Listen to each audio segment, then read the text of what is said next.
لبرمم rûyek li pişt min rûyek din.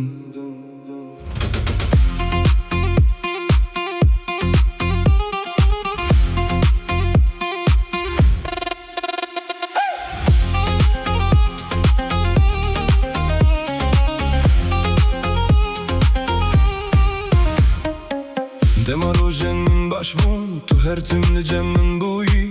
Bikene rûyê min diyaxivî, digotî ez hevalê te me. Li gotin rêya xwe dibînin, rastî rojekê derdikeve.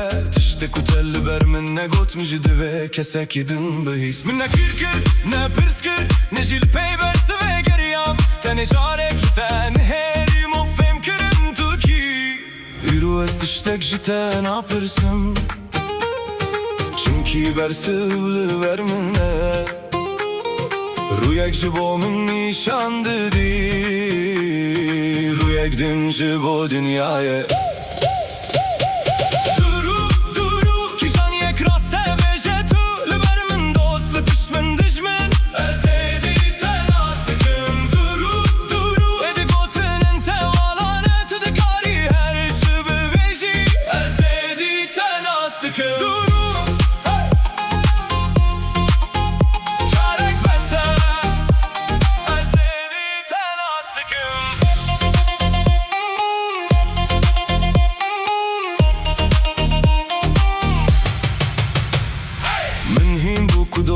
Rast bi gelek gotinan nayê pîvan. Hin kes bêdeng li cem tene, hin kes bi hezar peyvan valana. Dema şertin jiyanê diguherin, rengê mirovan jî xuya dibe. Yek û duh digotem bihevin, îro navê te li paş te dibêje. Ez ji tere ne dijminim, lê dîcehê te li vir tune. Derî ji tere min negirt bi hêrs, tenê min ew bi bêdengî girt.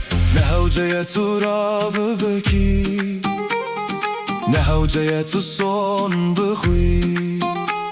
Gava bawerî carek dişike, her gotin kare wê vegerîne. Durû, durû, kîjaniyek rast e bêje tu. Li ber min dost, li pişt min dijmin. Ez ê dîtin rast dikim. Durû, durû, êdî gotinin te olanlara. Tu dikarî her çi bibêjî.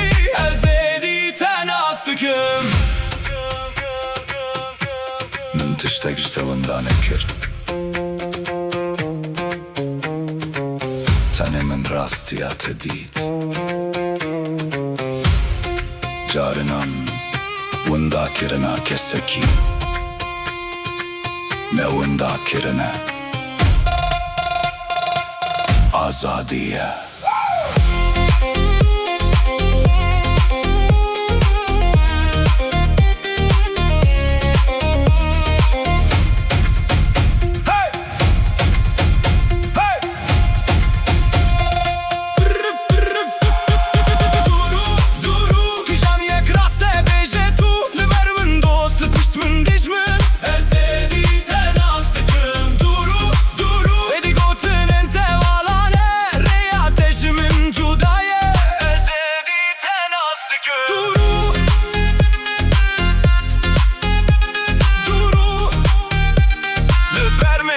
Le pişt min